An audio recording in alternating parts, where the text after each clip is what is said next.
그럼에도 희망이 있는 이유라는 말씀 제목을 가지고 함께 나눠보고자 합니다. 여러분들은 어떤 꿈을 가지고 계십니까?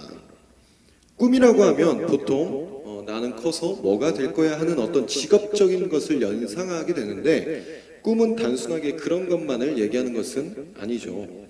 내 삶을 어떻게 이루어갈 것인지 고민해 볼 필요가 있다는 겁니다. 저는 꿈이 참 많았던 사람이었거든요. 개인적인 얘기를 한다면 제가 아주 어렸을 때는 이 비행기를 타고 다니는 게 참 멋있어 보여서 공군이 되는 게 꿈이었습니다. 그러다가 이제 조금 커서는 그림 그리는 것을 좋아하다 보니까 화가가 되는 게 꿈이었어요. 그런데 제가 한 초등학교 저학년 때쯤에 슬램덩크라는 만화가 엄청나게 유행을 하면서, 그리고 마지막 시대인가? 마지막 코트인가? 그런 드라마, 농구 드라마가 있었습니다. 그래서 그런 걸 보면서 너무 멋있어 보여가지고 농구 선수가 되는 게 꿈이었어요. 그래서 어렸을 때 항상 엄마한테 나는 연세대 갈 거라고, 연세대 가서 농구 선수가 될 거라고 막 그랬는데 너무 무모한 꿈이었던 것 같죠. 그런데 이제 자라다 보니까 키가 크지를 않는 거예요. 그래서 농구 선수의 꿈을 시원하게 포기를 하고 그림 그리는 걸 좋아하는데, 화가는 돈을 많이 못 번다는 걸 좀 그 어렸을 때 알게 됐습니다. 그래서 그럼 만화가가 돼야겠다 해가지고 만화가가 꿈이었습니다. 그러다가 고등학교쯤 올라갔는데 힙합이 또 유행을 하기 시작하는 거예요. 그래서 래퍼가 돼야겠다, 난 뮤지션이 될 거야 하면서 비트 찍고 랩하고 막 그랬습니다. 그렇게 점점 현실과 꿈 사이에서 갈등하면서 나이를 먹어가다 보니까 어느새 지금의 이 나이까지 오게 된 것 같아요. 그러니까 저의 최종 꿈은 뮤지션이었는데 그게 그렇게 쉽게 이루어지진 않는 거죠. 아무튼 이렇게 쭉 나열하면서 얘기를 하다 보니까 저는 마치 꿈을 이룬 것이 없는 사람인 것 같아서 조금 씁쓸하긴 한데, 그렇다면 저는 꿈을 이루지 못한 사람일까요? 실패한 사람일까요? 그렇지는 않다고 생각합니다. 물론 직업적인 어떤 꿈을 이룬 것은 없지만 어쨌든 저는 지금 사랑하는 아내를 만나고 또 사랑하는 자녀를 얻게 되었고, 또 소소하게나마 카페를 운영하면서 편하게 지낼 수 있는 집과 나름대로 멋있는 차를 가지고 살아가고 있는, 어찌 보면 사실 굉장히 잘 살고 있다고 말할 수도 있을 것 같아요. 그렇다면 제가 이제는 꿈이 없을까요? 이제 더 이상 어차피 농구 선수를 꿈꾸긴 글렀고 어떤 뮤지션을 꿈꾸기엔 글렀기 때문에 저는 꿈이 없을까요? 아닙니다. 저는 지금도 여전히 계속해서 꿈을 꾸고 있고 이루고자 하는 것들을 꼭 이뤄내기 위해서 하루하루 살아가고 있다는 말이죠. 삶을 살아가다 보면 내가 원치 않는 일들을 마주하기도 하면서 그에 따라 꿈도 조금씩 변하기도 하는 것 같아요. 사실 저는 성경에 나오는 인물들을 보다 보면 이 중에서 요셉, 참 내 인생 같다라는 생각을 많이 하게 되는 인물입니다. 저를 보는 것 같아요. 뭔가 좀 될만하면은, 여러분들도 다 요셉에 대해서 너무 잘 알고 계시겠지만, 뭔가 좀 될만하면 나락으로 떨어지고, 뭔가 좀 될만하면 고꾸라지고 하는 모습이 마치 저의 삶의 모습을 보는 것 같단 말이에요. 그래서 제가 학생 때, 청년 때, 여러분들 같은 때에 기억해보면 많은 목사님들이 이 수련회 같은 곳에서 이 요셉의 이야기를 가지고 설교를 하시는데 비전을 가지라고, 여러분들도 다 총리가 될 거라고, 이 대한민국에서 아주 큰 일을 하는 사람들이 될 꿈을 가지라고 막 이런 말씀들을 참 많이 들었던 것 같습니다. 근데 나이를 먹고 이 요셉에 대한 말씀을 묵상해 보다 보니까 사실 그게 핵심이 아니거든요. 이 요셉의 이야기가 여러분들이 나중에 커서 총리가 되고 대단한 사람이 되고, 그러니까 꿈을 가져라, 꿈을 꿔라, 이 말씀의 핵심이 아니란 말이에요. 사랑하는 여러분, 대단한 사람이 되면 성공한 인생이고 그냥 평범하게 살면 실패한 인생입니까? 어느 분야에서 1등하면 성공한 거고 10등하면 그 사람은 실패한 건가요? 세상은 물론 1등에 주목하고 대단한 위치에 주목하지만 우리 믿음의 사람들은 그것에 따르면 안 된다는 거죠. 하나님께서는 그것을 중요하게 보시는 분이 아니라는 겁니다. 물론 어느 분야에서 영향력 있는 사람이 되고 대단한 사람이 되면 당연히 좋게 하겠죠. 근데 그 자리에서 그 위치에서 하나님의 일들을 해나간다면 그 또한 하나님께서 기뻐하실 일이긴 합니다. 근데 여러분들도 너무 잘 알다시피 TV에 나오는 연예인들 너무 부와 명예와 모든 것을 다 가졌지만 자살하는 연예인들도 있잖아요. 우리가 원하는, 우리가 갖지 못하는 것들을 그들은 다 가졌지만 그 삶의 끝에는 자살함으로 그 젊은 나이에 생을 마감하는 그런 안타까운 일들도 벌어진다는 것입니다. 이 요셉의 이야기는 요셉이 어려서부터 꿈을 꾸니 결국에 총리가 되었다라는 것이 핵심이 아닙니다. 하나님께서 이 한 사람의 인생을 어떻게 역사하시는지, 우리의 삶을 어떻게 이끌어 가시는지를 보여주는 것이 핵심이라는 거죠. 오늘 여러분들이 너무나 잘 알고 있는 이 요셉의 이야기이겠지만 그럼에도 다시금 이 말씀을 통해서 우리에게 말씀하시고자 하시는 하나님의 그 음성과 메시지를 들으시고 하나님께 기쁨이 되는 여러분들의 삶이 될 수 있기를 주님의 이름으로 축복합니다. 자, 오늘 본문 말씀 1절을 같이 먼저 보도록 할 텐데요. 함께 읽어보겠습니다. 시작. 요셉이 이끌려 애굽에 내려가매 바로의 신하 친위 대장 애굽 사람 보디발이 그를 그리로 데려간 이스마엘 사람의 손에서 요셉을 사니라. 저 요셉이 원래 살던 곳에서 이제 이집트라는 곳으로 이동을 하게 됐습니다. 지도상으로 보면 대충 요쯤에 살던 사람이 이쪽에 가게 된 거예요. 우리나라 따지면 부천에서 살고 있는 여러분들이 뭐 일본 오사카 뭐 이런 곳으로 끌려간 거죠. 어떻게 그곳으로 가게 됐는지는 여러분들도 너무 잘 알고 있듯이 형제들의 손에 팔려서 그곳에 가게 된 것입니다. 어떻게 보면 우리가 가장 믿을 수 있는 사람이라고 하면 가족이라고 할 수 있을 거예요. 그런데 그 가족이라는 사람들이 요셉을 팔아 넘겼단 말입니다. 이때가 요셉이 17살의 나이였을 때예요. 딱 카음이 나이 정도였네요. 막 사춘기가 한창일 때 아닙니까? 그런 나이에 이런 일을 겪게 됐다는 것이 얼마나 상처와 트라우마로 남겠냐고요. 그렇게 억울하고 분하고 슬픈 마음으로 이 애굽에 내려와서 누군가의 노예로 팔리게 되는 겁니다.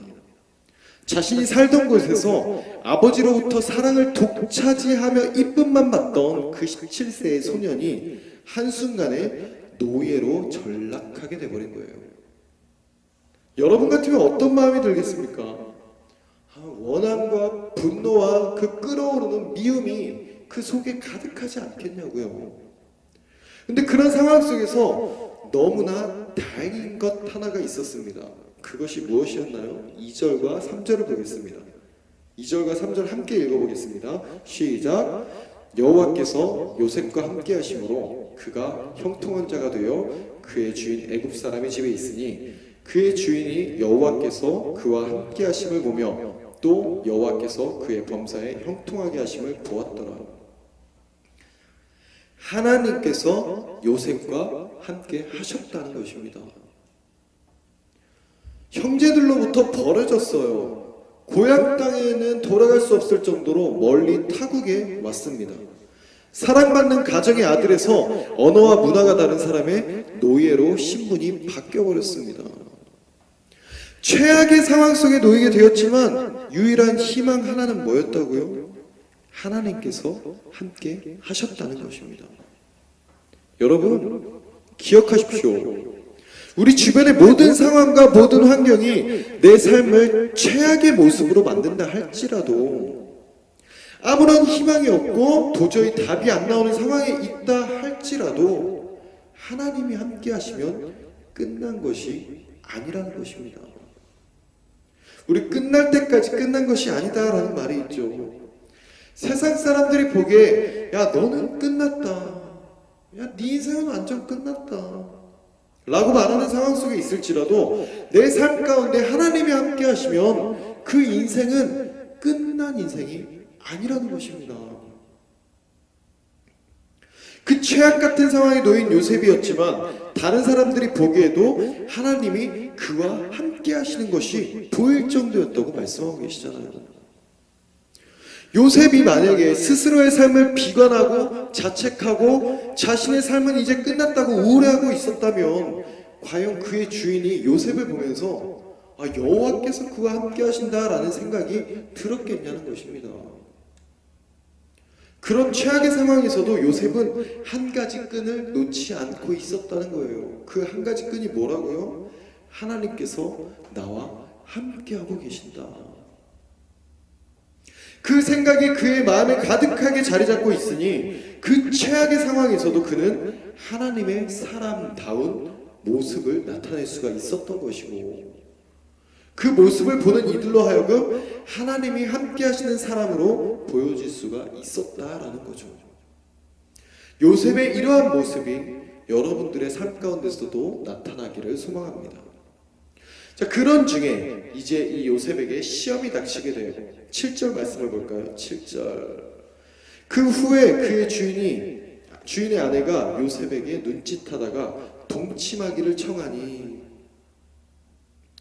버라이어티 하게 가져와가지고 어느 정도 평안을 찾고 잘 나가던 때에 그에게 시험이 크게 오는 겁니다. 근데 이 시험은 나의 어떤 단점이나 나의 부족함이나 나의 약함으로 인해 오게 된 시험이 아니었어요. 오히려 나의 장점으로 인해, 나의 잘난 것으로 인해 오게 된 시험이었다는 것입니다. 무슨 말입니까? 6절에 보면 요셉은 용모가 빼어나고 아름다웠더라 라고 얘기하고 있어요. 잘생겼다는 거죠. 자신의 어떤 장점으로 인해 오게 된 시험이었어요.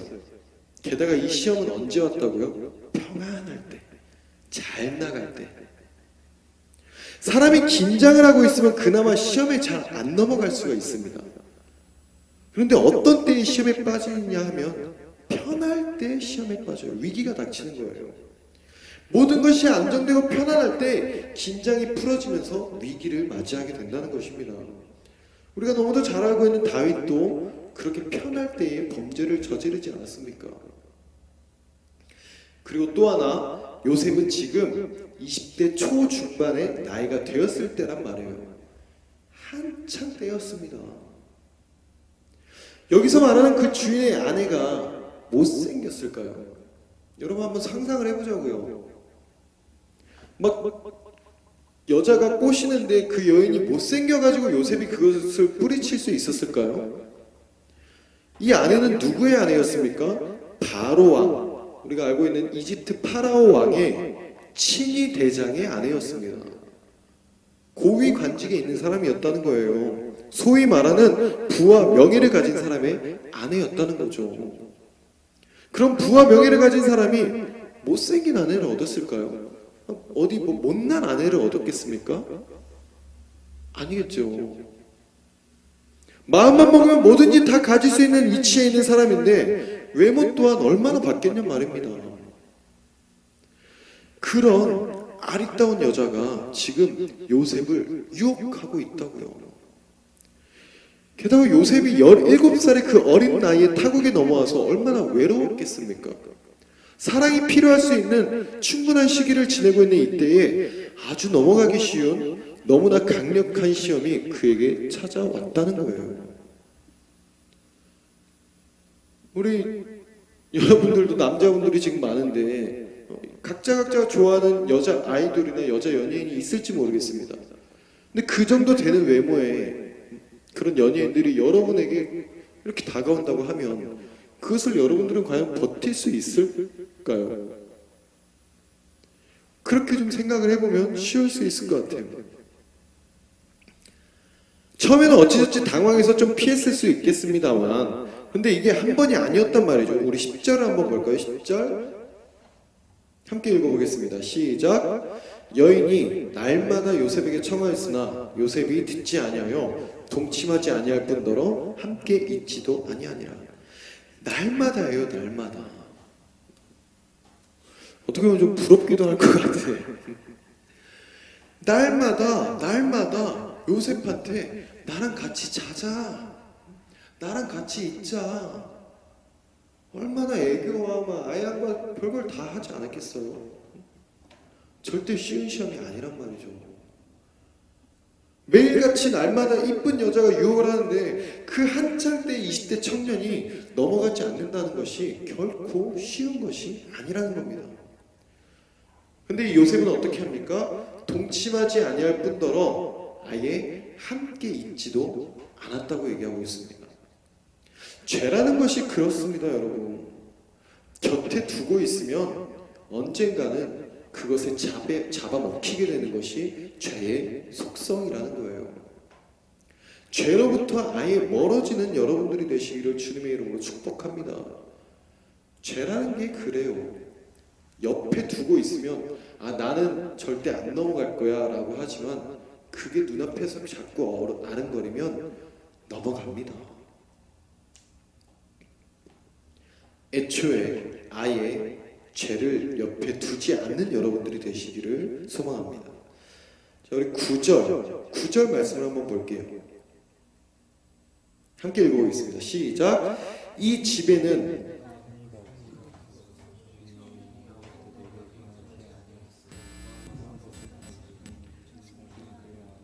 그런즉 내가 어찌 이 큰 악을 행하여 하나님께 죄를 지으리이까. 요셉이 죄를 짓지 않을 수 있었던 것은 내가 이 죄를 짓는 순간 관계의 단절이 일어날 것이라는 것을 요셉은 너무나 확실하게 알고 있었다는 것입니다. 누구와의 관계가 단절됩니까? 그의 주인이었던 보디발 장군과 관계가 단절되는 거잖아요. 모든 신뢰와 신임을 얻었던 요셉이었기 때문에 그 주인은 요셉에게 그 집의 모든 것을 맡겼습니다. 딱 한 가지, 그의 아내는 건드리지 마라 라고 했겠죠. 우리 창세기 처음에 보면 아담과 하와가 이와 비슷한 맥락을 좀 가지고 있습니다. 하나님께서 에덴 동산의 그 모든 것을 그들에게 주었지만 딱 한 가지 금한 것이 있었어요. 그게 뭐예요? 선악과였죠. 그런데 이들은 그 선악과를 건드리게 됩니다. 그래서 그 죄를 지음으로 인하여 하나님과의 관계가 단절되는 아픔을 겪게 되는 것을 우리는 지난 시간의 말씀을 통해서 들었었죠. 그러나 오늘 이 요셉은 보디발의 아내의 유혹에 넘어가지 않았어요. 아담과 하와는 하나님이 모르실 것이란 생각으로 그 죄를 짓게 됐지만 요셉은 하나님께서 모든 것을 아신다는 생각이 그 마음속에 확고하게 있었기 때문에 그 유혹에 넘어가지 않았다는 것입니다. 내 눈에 보이지 않는다고 해서 하나님이 모르실 거란 그런 아니란 생각을 하지 않았다는 거예요. 우리도 마찬가지입니다. 하나님께서 항상 지켜보고 계시다고 생각한다면 우리가 어떻게 감히 죄를 지을 수 있겠어요? 내 눈앞에 당장에 하나님이 보이지 않다 보니까, 사람의 눈에 보이지 않다 보니까 그런 죄의 유혹에 넘어지게 된다는 것입니다. 하나님께서는 여러분들을 항상 지켜보고 계시다는 것을 기억하십시오.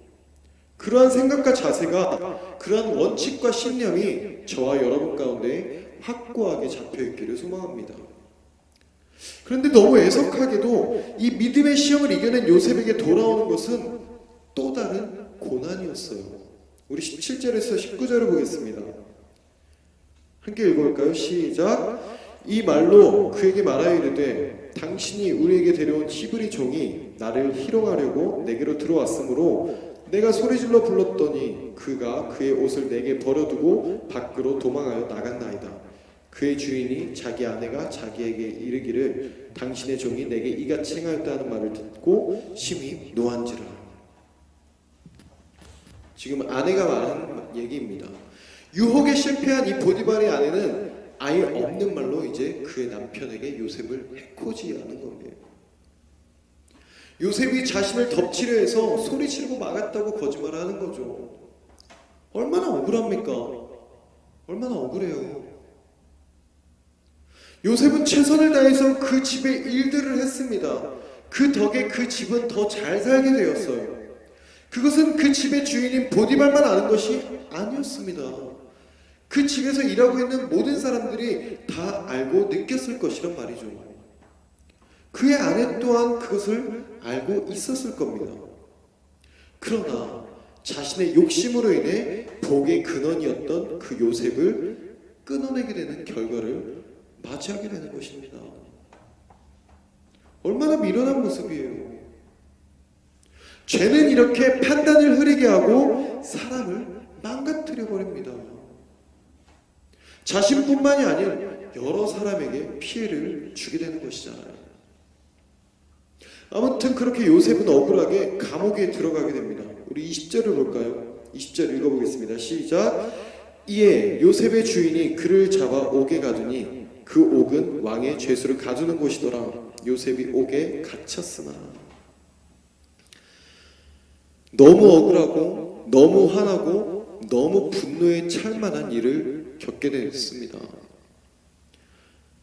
여러분 같으면 어떻겠어요? 하나님을 원망하고 하나님께 묻고 따지고 싶지 않겠습니까?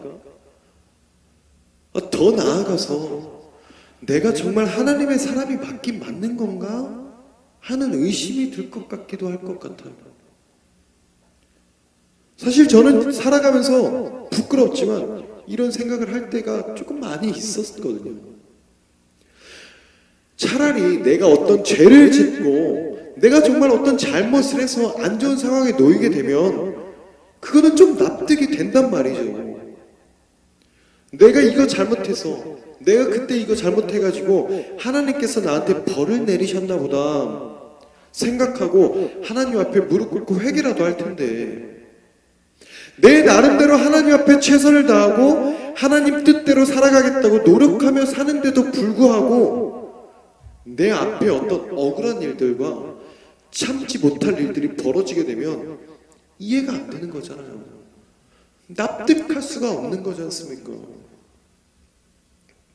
하나님 왜요? 저한테 왜 이러세요? 제가 뭘 그렇게 잘못했습니까? 이 성경에서 요셉의 마음이 정확하게 기록되어 있지는 않지만 요셉도 그런 생각을 하지는 않았을까 생각해보게 됩니다. 모르겠어요. 여러분들은 너무 바르게 자라와서 그런 일들이 없는지도 모르겠습니다만 저는 이 나이까지 살아오면서 이런 억울한 일들이 굉장히 좀 많이 있었습니다.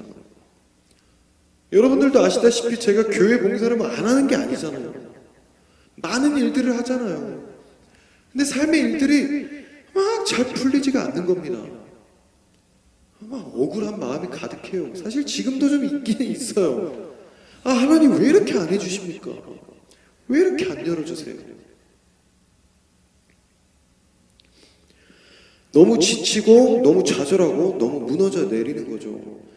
그렇잖아요. 지금 노예가 된 것만도 인생의 제일 밑바닥까지 내려온 것 같은데 그게 끝이라고 생각했는데 그것보다 더 밑으로 지금 내려가고 있지 않습니까?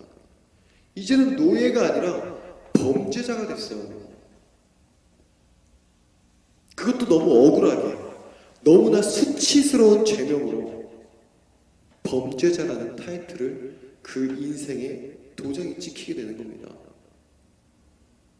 이거 인생 완전 끝난 거 아닙니까? 완전 끝난 거 아니에요? 무슨 희망이 있겠어요 이제? 그럼 모든 것이 끝나버린 것 같은 상황 속에서 그에게 아직 희망이 있었습니다. 그 희망이 뭐였습니까? 우리 21절, 22절 함께 읽어보겠습니다. 시작. 여호와께서 요셉과 함께 하시고 그에게 인자를 더하사 간수장에게 은혜를 받게 하심에 간수장이 옥중 죄수를 다 요셉의 손에 맡김으로 그 재반 사물을 요셉이 처리하고 아까 전에도 나왔었죠. 그에게 있는 희망이 무엇입니까? 하나님께서 여전히 그와 함께 하신다는 것이었습니다. 이 말씀이 여러분 가운데에 좀 깊이 있게 들려지기를 소망합니다. 사랑하는 여러분, 하나님께서 여러분과 함께 하십니다. 하나님께서 여러분과 함께 하신다고요. 이 삶을 살아가다 보면 너무나 많은 아픈 일들을 마주하게 됩니다. 내가 원치 않는 일들이 너무 많이 벌어진단 말이에요. 여러분보다 몇 년 더 산 선배로서 얘기할 수 있는 게 있다면 힘든 일들이 너무 많아요. 때로는 너무 억울한 일들이 나를 삼키기도 할 것입니다. 그럴 때에 우리가 기억해야 할 것이 있습니다. 그것이 뭐라고요? 하나님께서 나와 함께 하신다. 그 어떠한 순간 속에 있다 할지라도 하나님께서 나와 함께 하신다는 그 믿음이 있으면 우리는 그 어떤 어려운 일들 속에서도 그 모든 것을 이겨낼 수 있을 줄로 믿습니다. 절망적인 상황 속에 놓여있는 요셉이었지만 하나님께서 그와 함께 하신다는 믿음을 가지고 그 삶을 포기하지 않으니까 어떻게 됩니까? 간수장으로부터 인정받고 그 안에서 믿음의 사람으로서 인정받게 된다는 것이죠. 더 나아가 우리가 너무도 잘 알고 있듯이 그 이집트라는 거대 제국의 총리가 되는 역사까지 일어나게 되는 거잖아요. 이것이 바로 우리의 삶의 정체성이 아닐까 생각이 드는 겁니다. 내가 어떠한 상황에 있든지 어떤 환경 가운데 놓여 있든지 하나님께서 함께 하신다면 그 어느 곳에서도 하나님의 사람으로서 인정받을 수 있는 사람이 바로 저와 여러분들이라는 것입니다. 여러분들이 있는 곳에서, 여러분들이 속해 있는 곳에서 여러분들은 빛이 날 수밖에 없는 존재들이라는 거죠. 왜요? 여러분들은 하나님께서 함께 하시는 자들이기 때문입니다. 하나님께서 함께 하시는 자들은 내가 원하든 원치 않든 상관없이 하나님의 사람으로서 빛이 나타날 수밖에 없다고요. 그렇기 때문에 이 믿음의 사람들은 집중을 받을 수밖에 없는 것 같습니다. 거룩한 부담감을 느끼셔야 된다는 거예요. 자, 우리 마지막으로 23절을 봅니다. 23절 함께 읽겠습니다. 시작. 간수장은 그의 손에 맡긴 것을 무엇이든지 살펴보지 아니하였으니 이는 여호와께서 요셉과 함께 하심이라. 여호와께서 그를 범사에 형통하게 하셨더라. 하나님으로부터 인정받는 사람은 사람들로부터도 인정받을 수밖에 없다는 것입니다. 제가 회사 다닐 때 직원들이 신입으로 들어오면 신입 직원들 중에 교회 다니는 직원들이 종종 있었거든요. 제가 진짜 그들에게 바라는 것이 다른 것이 아니었습니다. 정말 잘했으면 좋겠다는 생각을 했어요. 그런데 너무 안타깝게도 일을 못하면서 자기들의 권리를 찾으려고 하면 그게 그렇게 속상한 겁니다. 제가 저희 팀에 교회 다니는 직원이 오면 항상 했던 말이 있거든요. 야, 너는 진짜 축복받은 애다. 왜 나를 만났습니까? 제가 직장에 다닐 때 직원으로 있을 때 제 교회 다니는 사람이 아닌 사람들은 이 교회를 인정을 못 하잖아요. 뭐 일요일에 예배를 드려야 된다든지 금요 찬양을 해야 된다든지 수련회를 가야 된다든지 인정을 안 해준단 말이에요. 근데 저는 교회를 다니는 관리자니까 제 밑에 들어오는 직원들에게는 그것에 대한 혜택을 줄 수가 있는 겁니다. 얼마나 복받은 거예요. 그런데 문제는 일을 못해. 그럼 정말 속상하거든요. 제 입장에서. 뭐 교회 가야 돼서, 무슨 청년부 모임에 가야 돼서, 뭐 수련회 가야 돼서 뭐 이런저런 핑계들로 회사를 못 나옵니다라고 얘기는 하는데 그만큼의 어떤 일하는 모습들이 결과가 나오지가 않는 겁니다. 그럼 진짜 화나거든요. 그러니까 오히려 이 나쁜 마음이지만 진짜 차라리 교회 다닌다고 얘기를 안 했으면 좋겠다라는 생각까지도 드는 거예요. 나쁜 생각인데. 저는요 정말 여러분들이 이 믿음의 사람들이 자신들의 속해 있는 곳에서 열심으로 최선을 좀 다하며 살아갔으면 좋겠어요. 뭐 공부를 잘해서 1등을 해라 이런 말을 드리는 게 아닙니다. 여러분, 성실하고 꽤 부리지 않고 정말 누가 봐도 그 사람을 평가할 때에 뭔가 좀 좋은 평가를 받을 수 있는 그런 사람들이 됐으면 좋겠다고요.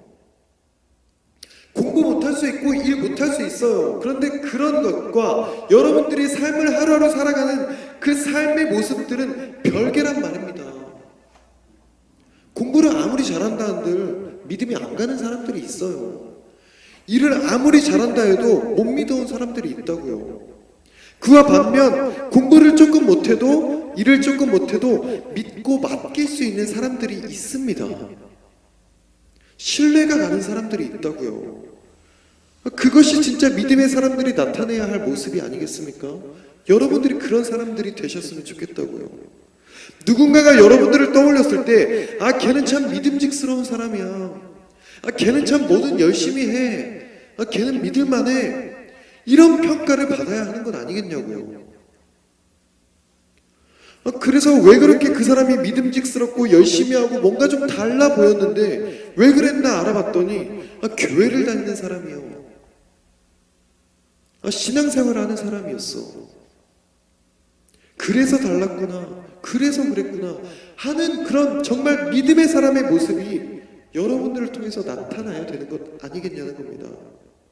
우리는 거룩하게 구별된 자들이라고 말씀하고 계시잖아요. 구별된 자들이라고요. 그것이 바로 그리스도인이라는 것입니다. 그것이 바로 믿음의 사람이라는 거예요. 제가 요즘 너무 안타까운 것 중에 하나가 요즘에 아주 핫한 지열팍 노래 여러분들 아시는지 모르겠어요. F로 시작하는 크리스찬 들어보셨는지 알고 계시는지 모르겠습니다. 공연을 하는데 사람들이 떼창을 부르더라고요. 무슨 크리스찬 하면서 후렴구가 그거잖아요. 후렴구가 무슨 크리스찬 무슨 크리스찬 F로 시작하는 거. 왜 우리가 그런 가증스럽고 몰상식한 크리스찬으로 불려져야 합니까? 얼마나 자랑스럽고 거룩한 이름인데 그것을 이 세상 사람들은 희화시키고 조롱거리로 만들어가고 있잖아요. 사랑하는 여러분, 오늘 요셉의 모습을 보십시오. 인생이 잘 풀릴만 하면 나락으로 떨어지고 조금 평탄할만 하면 나락으로 떨어지는 그런 어려운 인생을 살았습니다. 고난이 있고 슬픔이 있고 억울함이 가득한 그런 삶일지라도 그런 그에게는 계속해서 희망이 있었습니다. 그 희망은 무엇이라고요? 하나님께서 그와 함께 하셨다는 것입니다. 그는 그것을 가슴에 새기고 확고하게 믿었기 때문에 그 어떤 상황과 순간들 속에서도 열심으로 살아갈 수 있었고 그 열심에 하나님께서는 그를 형통하게 하심으로 그의 삶을 이끌어 가셨음을 믿으시기 바랍니다. 나는 어차피 하나님이 함께 하시는 사람이야 하고 나태하게 있지 않았다는 거예요. 하나님께서 알아서 하시겠지 하고 놔버린 것이 아니라는 것입니다. 나에게 주어진 삶의 하루하루를 열심으로 살아내며 어떠한 상황에서든지 어떠한 장소에서든지 그는 하나님의 사람으로서 하나님께서 나를 지켜보고 계시다는 생각으로 열심히 살아갔다는 것입니다. 그 결과로 그는 하나님 앞에 부끄러운 죄를 짓지 않았고 죄를 멀리함으로 하나님과 사람들로부터 인정받는 삶을 살아갔다는 것을 기억하십시오. 대충 살았는데 갑자기 총리가 된 게 아니란 말이에요. 그러나 요셉은 애굽의 총리가 되는 꿈을 꿨던 사람은 아니었습니다. 총리가 되기 위해 열심히 공부하고 총리가 될 수 있는 어떤 루트를 밟으며 살아갔던 사람은 아니었단 말이에요. 비전을 크게 갖는 것 중요합니다. 어떤 장래의 희망을 가지고 그것을 위해 노력하는 삶 중요해요. 그러나 그것이 내 삶이 내 뜻대로 내 맘대로 되지 않을 수 있습니다. 내가 기대한 것보다 내가 생각한 것보다 내 인생이 잘 풀리지 않을 수도 있어요. 내 주변의 다른 이들은 승승장구하고 잘 되는데 나만 제자리인 것 같고 나는 잘난 것 하나 없는 것 같은 모습이 있을 수 있다는 겁니다. 그러나 여러분, 그런 것들로 주눅들거나 위축되거나 나는 실패한 인생이라고 스스로 좌절할 필요가 없다는 겁니다. 누군가가 그 자리에 있다고 해서 여러분들도 그 자리에 있어야 하는 것은 아니란 말이죠. 누군가가 뭔가를 해냈다고 해서 여러분들도 그 나이에 그것을 해내야 되는 것이 아니라는 거예요. 각자에게 주어진 삶이 있고 각자에게 주어진 인생이 다 다르게 있다는 것입니다. 요셉이 뭐 총리가 된 게 쉽게 됐습니까? 노예로 살다가 범죄자로 살다가 그렇게 몇십 년 동안 살다가 총리가 됐단 말이에요. 사람들은 그 사람을 보고 노예라고 평가했고 그 사람을 보고 범죄자라고 평가했을지언정 하나님께서 그 인생을 역전시키시는 분이시란 말입니다. 당장에 보기에는 여러분들의 모습이 조금 느린 것 같고 남들에 비해 뒤처진 것 같고 살아가다 보면 어떤 때는 삶이 끝나버린 것 같은 순간들이 여러분 가운데 있을지도 모르겠어요. 모두가 다 망했다고 여러분들에게 손가락질하는 때가 있을지도 모르겠습니다. 그러나 그러한 순간에 있을 때에 여러분들에게 이 요셉의 이야기가 떠올려지기를 소망합니다. 그 어떤 절망의 순간들 가운데서도 끝까지 하나님께서 함께 하셨던 그 요셉의 삶을 기억하기 원합니다. 그 모든 상황을 역전시키시고 세우시는 하나님을 믿음으로 선포하십시오. 살아가다 보면 내 인생을 망치려는 사람들이 있거든요. 내 인생을 아주 망가뜨리는 사람들이 있단 말이에요. 요셉 보세요. 형들이 그 인생을 완전히 망쳐놨습니다. 자신이 최선을 다해 일했던 그 집에서 그 주인의 아내가 내 인생을 나락으로 완전히 떨어뜨렸어요. 도움을 받을 줄 알았던 술관원장에게 조금 기대했는데 2년 동안 깜깜무소식이었습니다. 내 인생을 아주 망쳐놓는 사람들이 있다고요. 그런데 요셉이 그런 사람들에게 집중을 했다고 생각해 보십시오. 얼마나 그 마음이 힘들었겠습니까?